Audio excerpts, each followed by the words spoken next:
He went into the mountains to forget. But what he found made the whole valley remember.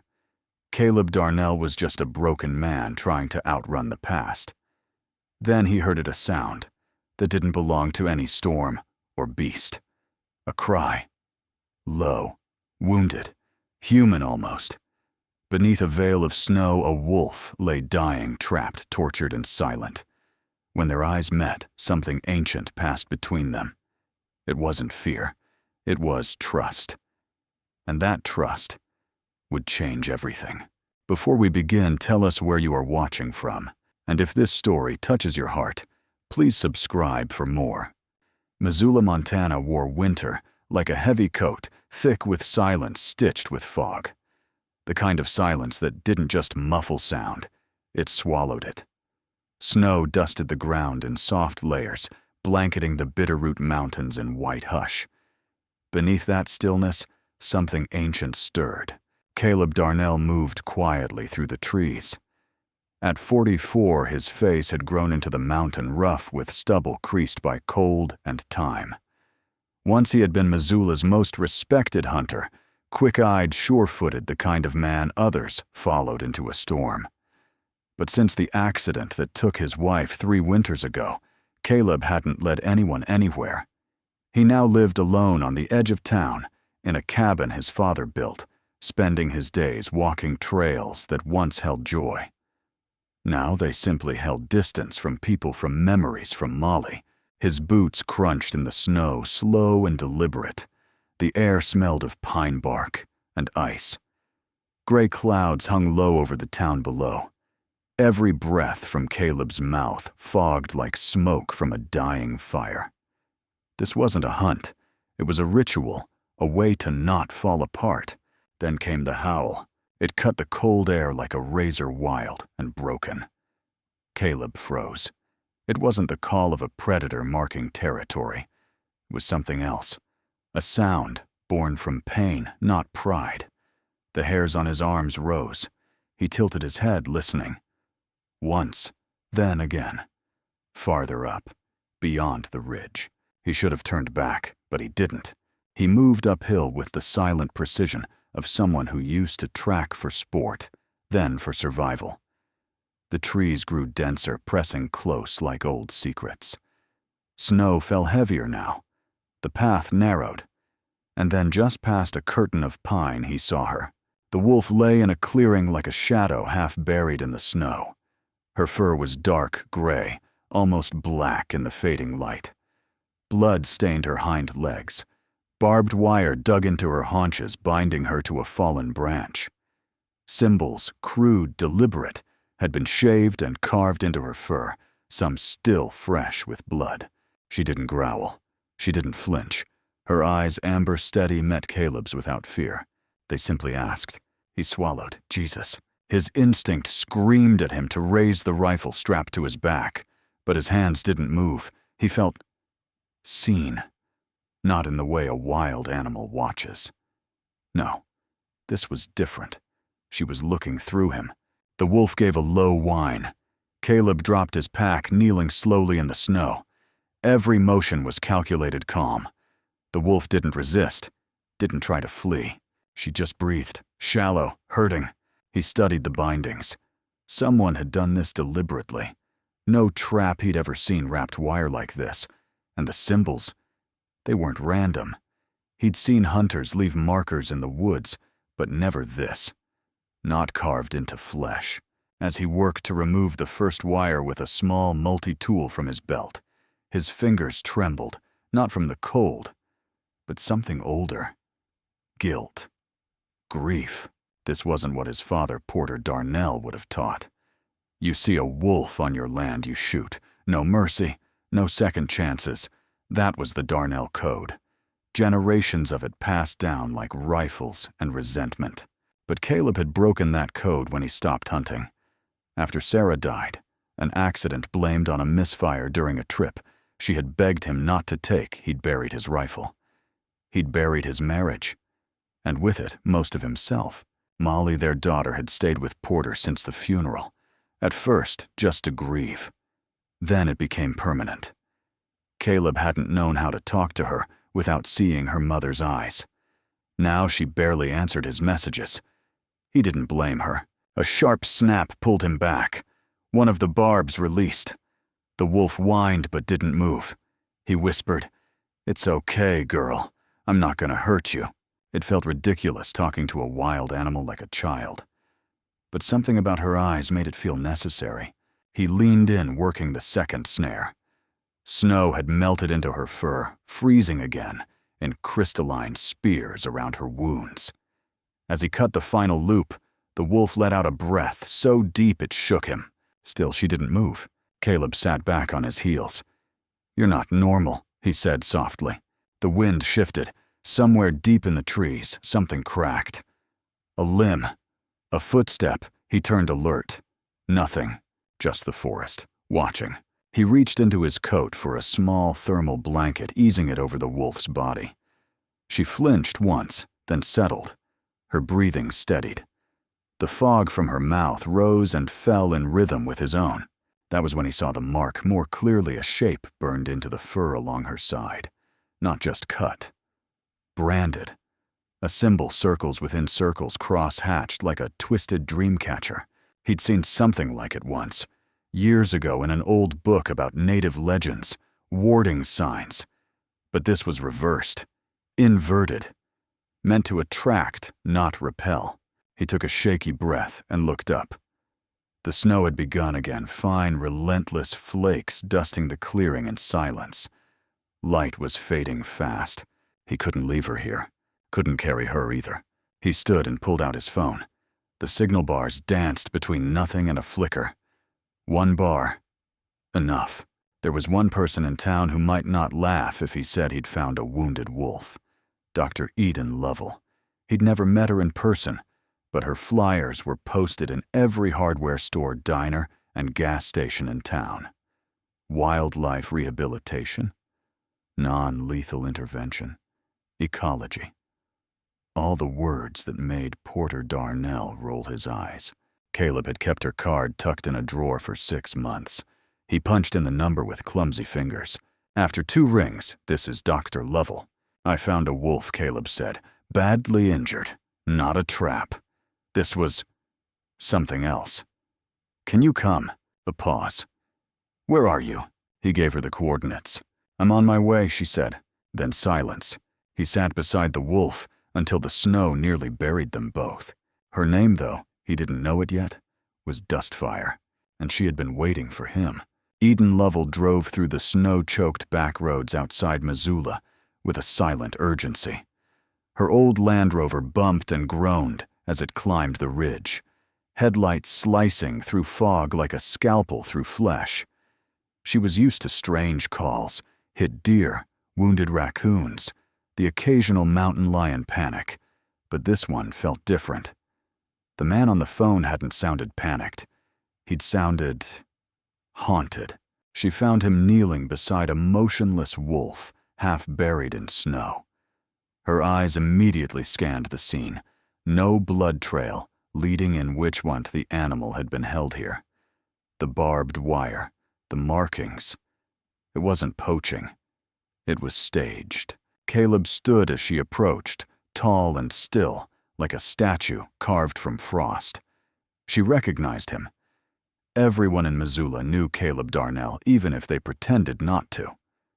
Former hunting legend, son of the town's most uncompromising patriarch, vanished after his wife's death. Rumor said he'd gone soft. But Eden didn't see softness. She saw someone who'd walked through fire and stayed burning. "You're Dr. Lovell," he said. "Eden," she replied simply. "What's her condition?" He stepped back without a word. She knelt, opening her field pack. Her movements were clinical but gentle. She was in her early 30s with olive skin and sharp, tired eyes that had already seen too many animals bleeding for the sake of man's pride. Her black hair was tied back in a thick braid, streaked with early gray, a badge of years spent fighting battles no one applauded. Eden's gloved fingers traced the cuts along the wolf's flank. Her breath hitched. "These aren't from traps," she murmured. "They're symbols. Ritualistic." She looked up. You see this one? It's a reversed protection sigil. I've seen the real version before Shoshone markings to keep spirits away. This is carved to do the opposite, to invite something in. Caleb didn't answer. His eyes stayed on the wolf's face. She worked swiftly, cleaning the wound, sedating the animal with a calculated dose. As she shaved a patch of fur near the shoulder to check for infection, her scalpel caught on something metallic. What the she used tweezers to pull out a small black disc the size of a coin. A GPS tracker. This isn't standard wildlife collar tech, she said, voice tight. Military grade, maybe even government issue. Someone tagged her and wanted to watch her suffer. Caleb stared at the device in her hand like it might explode. Who the hell does that, he muttered. Eden met his gaze. People with agendas. People who want others to be afraid. They worked in silence to stabilize the wolf, Eden handling the medical, Caleb offering steady hands when needed. When it was done, she wrapped the tracker in a sterile cloth and tucked it into her coat pocket. We can't take her to my clinic, she said at last. If someone's tracking her, they'll know. And if they don't find her, they'll come looking. I know a place, Caleb said. Old Ranger's Station near Lolo Creek. Been abandoned since the floods. Remote enough, and it's got a wood stove. Eden nodded, trusting his judgment more than she expected. She'll need 2 more doses of antibiotics in the next 36 hours. Can you do that? Caleb looked at her, and for the first time in years, he felt something like certainty stir in his chest. I can learn. They loaded the wolf carefully, respectfully into the back of Eden's truck. Her body was heavy with sedation, but her chest rose and fell like a tide, slow but sure. As Eden closed the hatch, she glanced at Caleb. You're not what I expected. Me neither, he said. In a corner house on Cedar Street, Molly Darnell scrolled through her phone in the dark. She was 16, wiry and sharp-eyed, like her mother, with quiet fury behind her silence. Her walls were covered in wildlife prints and photographs, many taken on hikes she'd once shared with her father. That was before he broke. Now she lived with her grandfather Porter, who still rose before dawn, and treated her like a soldier. Her phone buzzed with a tag someone had posted about seeing a wolf rescue near the base of Bitterroot. She tapped the video. Grainy footage. But there was no mistaking the figure crouched in the snow. Dad, she whispered. She turned off the phone and stared into the dark, jaw tight. Grandpa wouldn't like this. He'd already ranted at dinner about fools coddling predators, but she wasn't sure she believed him anymore. Not after what she'd heard in the hallway last week, her grandfather arguing with someone named Kingston about land permits and needing a good excuse. Something was happening, and somehow it had started with a wolf. Porter Darnell stood in his study polishing the stock of a rifle older than Caleb. At 72, he was all angles, broad-shouldered, white-haired, with steel blue eyes that had never blinked at blood. To him, the world was split into prey and predator, and anything that threatened the town's peace or his legacy was a problem to be dealt with swiftly. The call from Owen Jenkins had lit a fire in his chest. Your boy's gone and teamed up with that vet girl. They're hoarding a wolf. Porter didn't curse. He didn't need to. He picked up his phone and dialed. Lucas, he said when the voice on the other end answered. We've got a situation. By sunrise, the wolf was breathing easier. The flickering fire in the old ranger cabin cast warm shadows over her body, which was now loosely wrapped in wool blankets. Her fur had dried, the dried blood cleaned, but the carved symbols still stained her like ghostly fingerprints. Outside, a storm threatened. Snow drifted lazily in the air, then thickened into veils that erased the trail leading to the cabin. Caleb stood at the window, staring into the wind-whipped pines. He hadn't slept. Every time he closed his eyes, he saw her Sarah in that last moment, before the shot rang out. He didn't know why this wolf made him remember so clearly, only that it did. Behind him, Eden checked the IV drip she had rigged to a branch tied to the ceiling beam. Her movements were steady, her expression unreadable. But beneath that calm was a quiet tension. She knew this was bigger than an injured animal. Someone had marked this wolf for destruction, and the marks were too deliberate to be coincidence. "I think we need help," Eden said at last, not looking up. "Someone who understands what those symbols mean, not just in theory." Caleb nodded slowly. "I might know someone." Elijah Blackroot hadn't stepped into Missoula in years. He lived north of Lolo Pass, in a tiny cabin no one ever found, unless he wanted them to. Some said he was the last fluent speaker of his tribe's sacred tongue. Others whispered he'd once walked 3 days into the snow to bury a brother no one knew he had. Elijah was 68, though he moved like a man decades younger. His long black hair was tied back with a leather strip. His eyes were coal dark, set deep in a weathered face, lined by sun and silence. He wore a canvas coat over deerskin layers and a beaded necklace that caught the light whenever he moved. He arrived at the ranger station before noon, called by a message passed through a park ranger Caleb still trusted. He entered without knocking, paused at the door, then walked in as if he had always belonged. His eyes fell first on the wolf, then on the marks. Caleb stepped forward. "Elijah Blackroot, thank you for coming." Elijah didn't answer at first. He crouched beside the wolf and ran his hand gently above the carved fur without touching it. His face did not change, but his breath deepened. "This wasn't hunting," he said at last. Eden nodded. "We thought as much." Elijah stood. "These symbols, they were once meant for protection. Sacred. Used only by elders when an animal was chosen to carry messages between our world and the next. But this," he pointed to the lines crossing in unnatural angles, "is inverted, twisted. Someone mimicked the pattern without understanding what it was. Or maybe they understood just enough to do harm." Caleb shifted uncomfortably. "To what end?" "To summon fear," Elijah said, "and through fear permission." Eden stepped forward. "Permission for what?" Elijah turned to the fire. "There's a ridge north of here, old hunting land, once protected by treaty. Developers have been trying to get clearance for months. But it's federal forest. Full predator clearance requires justification. If they create enough fear, wolf attack sightings, they can bypass resistance. Claim emergency, remove the predators, remove the opposition." Caleb felt the air grow heavier. Elijah added, "This wolf was bait. Not just to die, but to terrify. To open the door." A long silence filled the room. Then Caleb spoke, his voice low. "We need to hide her better." Elijah looked at him. "There's a cave, east side of the ridge. My grandfather sheltered there during the storm of '39. Even in deepest winter it stays warm." Eden folded her arms. "Can she survive the trip?" "She'll have to," Caleb said.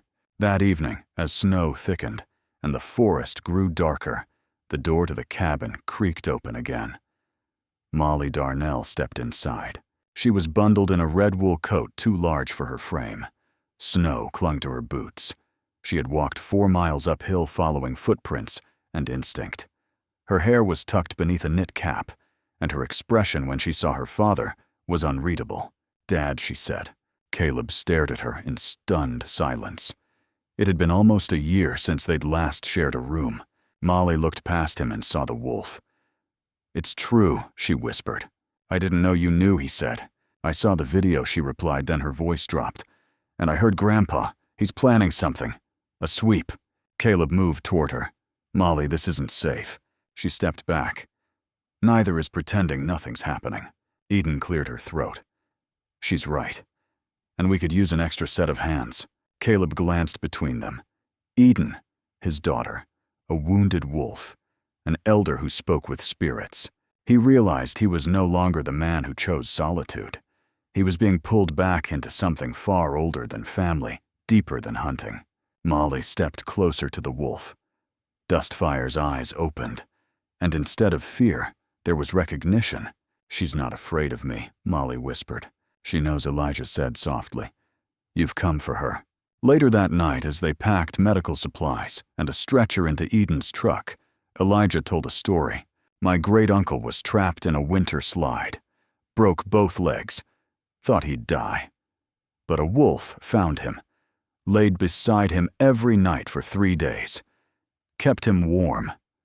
On the 4th morning, a search party found him. When they asked how he survived, he just pointed and said, "The mountain watched over me." He looked at Dustfire.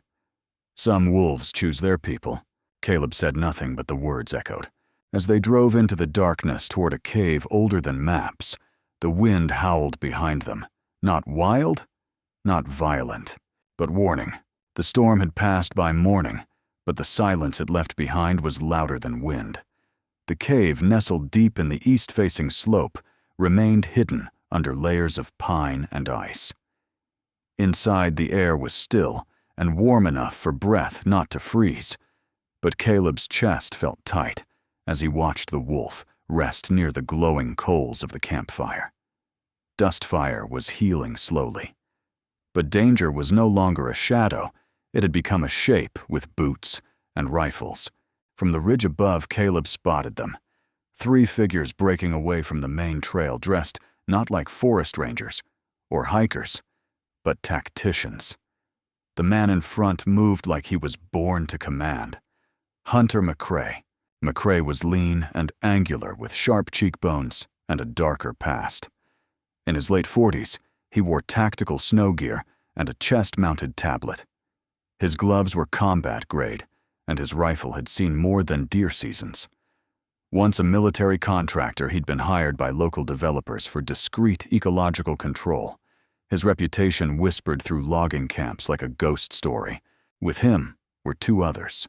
Randy Fisk, a squat, red-bearded tracker with a sharp tongue and dull ethics, and Micah Hearn, a former game warden stripped of his license after a scandal involving illegal predator bounties.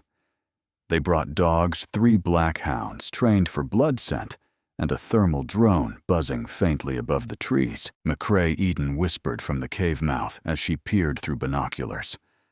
"I know that name. He was hired to clear out puma territory near Lake Creek. Half the mountain was scorched. No one proved arson, but..." She didn't finish. Caleb's jaw tightened. "They're coming straight for us." "No," Molly said, her voice low but firm. "They're coming for her." Dustfire stirred at the sound of boots on snow, as if her instincts could sense what humans still debated. Caleb reached for the flare gun. "I'll lead them away." Eden looked at him. "You can't outrun thermal imaging." "I don't have to," he said. "I just have to confuse them long enough for you 3 to take her deeper into the cave system." Elijah spoke up from the shadows. "There's a narrow passage halfway in. Dead end to people, but animals can slip through. Used it as a child to avoid patrols." Caleb nodded. "Then that's your way out." McCrae's team reached the lower ridge line just before noon. They paused as the drone's camera hummed toward the clearing. "Got something," Micah muttered. "Heat signature. Could be a bear den. Or a decoy," McCrae said, adjusting his headset. "Move in slow. Spread the dogs wide." Then, like a sudden spark in white silence, a red flare hissed into the sky. It burst in a blaze of color arcing northeast away from the cave. "There," McCrae shouted. "He's running." The 3 men changed course instantly, dogs yanking at their leads. Caleb moved through the trees, like the shadow he once was trained. Feet landing light over snow, every breath timed with terrain. The dogs gained on him, but he wasn't running blind. He knew these woods like old scripture. After 2 miles, he doubled back, circled a small frozen pond, and slid into a hollowed-out cedar stump, where he waited, heart-pounding. McCrae's team stormed past the dogs in full chase. The drone followed overhead. For now, the cave was safe, but not for long. Porter Darnell, with rifle in hand, had chosen a different path into the mountains. He hadn't told anyone. He didn't need to. At 72, he still walked with the deliberate gait of a man raised on frost-bitten mornings and blood on bark. His breath steamed as he moved through the forest following faint wolf tracks. He carried no radio, no backup, just memory and a loaded Winchester. Near a broken tree line, he saw movement. A young wolf, barely full-grown, limped across the snow. Not Dustfire, but one of hers, possibly her blood. Porter raised the rifle. He fired. The young wolf collapsed in the snow, yelping once. When Caleb arrived minutes later, having looped back toward the ridge after throwing the hunting party off, he saw his father crouched beside the injured animal, reloading. "Don't," Caleb said, voice flat. Porter looked up. "She's wounded. Should be done clean." Caleb stepped closer. "And what, leave her here, like bait?" Porter stood shouldering the rifle. "This is how we've always done it. We protect our land. We end what starts." "No," Caleb said. "You end what you don't understand." A beat passed. "You think these people care about protecting Missoula?" Caleb continued. "They want the ridge. They want the wolves gone because they want concrete and condos." "You're playing their game, Dad." Porter's face darkened. "You don't tell me what the game is." "No. But I'll tell you what you're losing. The name you spent your whole life defending, it's being sold. And you're the one writing the bill of sale." Porter looked down at the wolf, still breathing, eyes wide with pain. Caleb knelt beside it. "We can save her. But you have to help." Porter didn't move. Then slowly he lowered his rifle. "What do I do?" As the sun fell behind the mountains, the group reconvened deeper in the cave. The young wolf had been stabilized.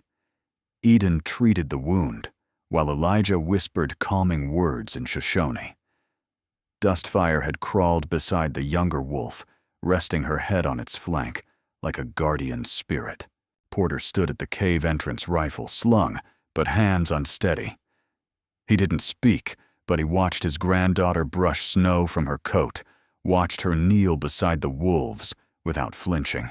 "She reminds me of her mother," he said finally. Caleb nodded. "She's braver than I ever was." Porter's voice cracked. So was Sarah. Inside the cave, the fire burned low. Outside, snow began to fall again, soft at first, then faster, as if trying to blanket all signs of what had come. The Bitterroot Mountains no longer roared.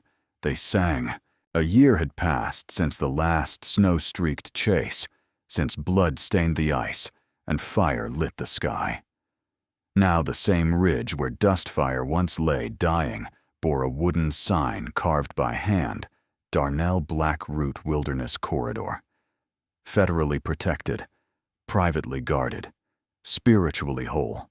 The sun rose like a quiet prayer, stretching golden fingers across the frost-kissed valley.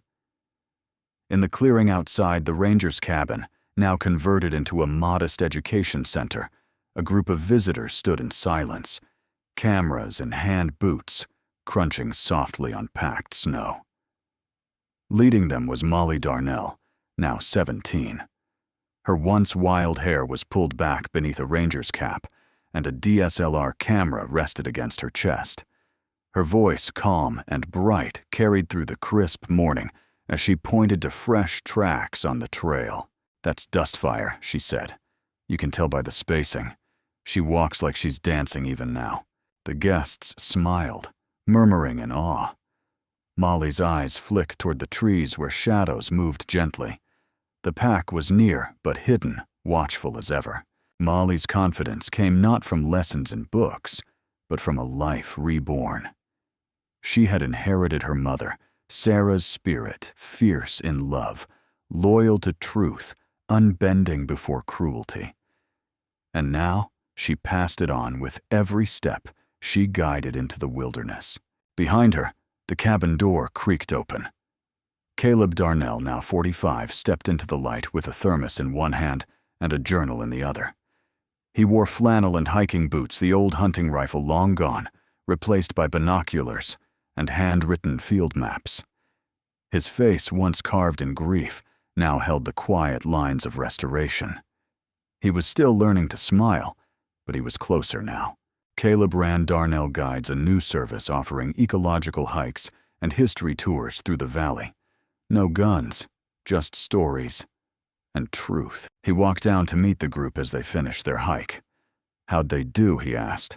Molly grinned. No one screamed, even when a squirrel jumped out of the tree. Caleb chuckled, ruffling her shoulder. "Progress." Inside the cabin, Eden Lovell was updating a wildlife report on her laptop. The cabin doubled as her base clinic, now fully equipped, thanks to grants tied to the preservation corridor. Eden looked different now, less hardened, still focused, still relentless but softer around the eyes. She and Caleb weren't something labeled, but they weren't nothing either. They shared morning coffee firewood duty and dreams of wild things left untouched. Eden looked up. The motion sensor by the ridge triggered around 4 a.m. Might be the pups again. Dustfire's still training them, Molly added as she entered. She was watching over one last night. Eden smiled. She's always watching. A knock tapped gently at the cabin's back door. Caleb opened it to reveal Porter Darnell, bundled in his old ranger coat beard, longer eyes clearer. He held a tin lunchbox and a carved walking stick. "I brought the salt blocks for the deer clearing," he said. Porter had not spoken much in the first few months after the incident. Guilt had made him quieter, but not weaker. Over time, he returned not to who he had been, but to something simpler. He volunteered to help with trail repairs, managed fencing, and stood sentry most mornings at the western edge of the preserve. Molly ran over and hugged him around the waist. "You're late," he grunted. "I'm old." Eden passed him a cup of tea. "You're healing." Outside, the air warmed slightly. Clouds scattered. A light wind carried the sound of something distant. A howl, long, low, filled with resonance. Then another. And another. The visitors froze. Then slowly their eyes widened. From the trees, echoes of the pack's call rippled through the valley. Dustfire was leading them, her voice unmistakable. Caleb stepped outside and tilted his head. Eden followed. Molly came too. Then Porter, leaning on his cane. They stood together as a family formed by fire and forgiveness. "She's letting them know," Eden whispered. Caleb closed his eyes. "That this land still has guardians." From behind the trees, a flash of silver fur vanished. Dustfire, still watching, still guiding, still free. Sometimes the wildest truths are not the ones we conquer, but the ones we choose to protect. This story reminds us that healing doesn't always roar. It often begins in silence and second chances, in choosing compassion over control.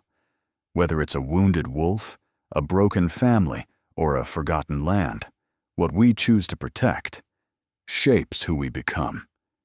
And just like Caleb, Eden, and Molly, we all have the power to rewrite the story. One choice, one voice at a time. If this story moved your heart or stirred something deep within, you don't let it end here. Share this journey with someone who believes in second chances. Comment below what part of the story touched you most. And subscribe to our channel for more stories where the wild meets the human soul. Let the echo of this story live on through you.